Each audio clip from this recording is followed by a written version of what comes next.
Hi guys! Ako nga pala si Ina, isang OFW dito sa bansang Czech Republic, The Briden.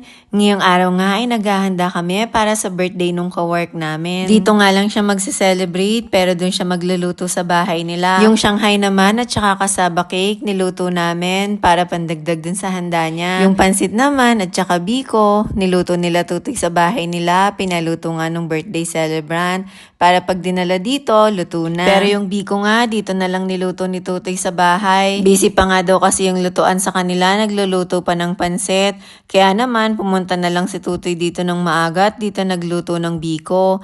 Galing din kasi silang night shift. Andito na pala yung birthday celebrant namin. Binilhan nga rin namin siya ng cake.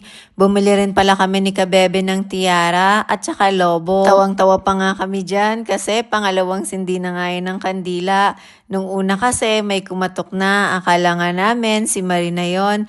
Yun pala, nauna lang umakyat yung pinsan ko. Hindi naman kasi niya sinabi na nahuli pa pala si Marie. Dumaan pa nga daw sila kasi sa Potrabini dito sa tindahan sa baba namin. Dito na yata kasi sila bumili ng mga juice para hindi na mabigat dalhin. Ilan pa nga lang naman yung bisita niya, yung iba susunod pa mamaya. At eto na nga pala yung mga handa niya. Nagluto pala si Marie ng laing. Meron din siyang dalang ribs. Hindi ko nga lang alam kung anong tawag dyan. At may dalang nga rin siyang kasaba pudding. Meron din pala siyang nilutong siomay. Hindi ko lang pala naipakita sa inyo. Excited na nga kaming kumain kasi ang dami nung siomay at mukhang masarap. Matagal na nga rin kasi kaming hindi nakakakain ng ganon.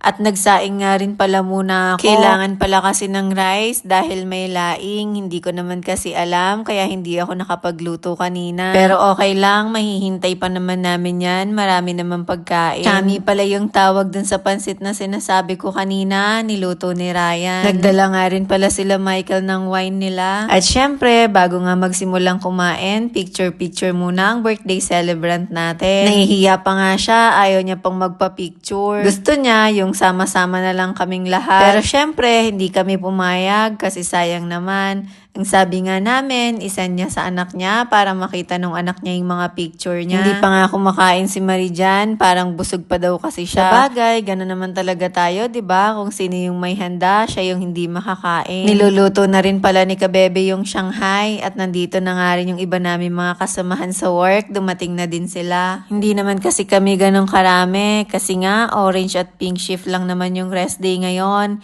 Yung green at saka yellow may pasok sila. Ganun nga kasi yung shifting namin dito sa company namin. At ngayon nga, nagiinuman na sila. Yung wine na lang yung pinainom nila dun sa mga babae. Siomay na nga yung pinupulutan nila. At sa sahig na nga rin pala sila nakaupo. Wala naman kaming masyadong upuan dito ni Kabebe. Kasi nga, dalawa lang naman talaga kami lagi dito. At bago nga mag 12 midnight, tapos na silang mag-inuman. Pero hinintay pa rin nila yung alas 12 para makantahan muna si Marie. At ngayon nga, pauwi na sila. Pero syempre, bago nga sila umuwi, pinag-sharon ko muna sila. May mga natira pa naman kasi at wala na ring ibang kakain nun. Kaya pinadala ko na rin sa kanila. Nag-iwan nga lang ako ng pangkain namin ni Kabebe kinabukasan para hindi muna kami magluluto. Tsaka mas ma-appreciate mo kasi yung handa kapag kinabukasan na. Kapag kasi ganitong kaarawan, minsan hindi ka talaga masyadong makakain. At pagkaalis nga nila, nagligpit muna ako ng konti. Hindi naman masyadong malinis, pero inayos ko lang lahat. Tinanggal ko na nga yung mga hugasin. Nilagay ko na lahat sa lababo at binanlawan. Tapos, kinabukasan ko na nga siya hugasan.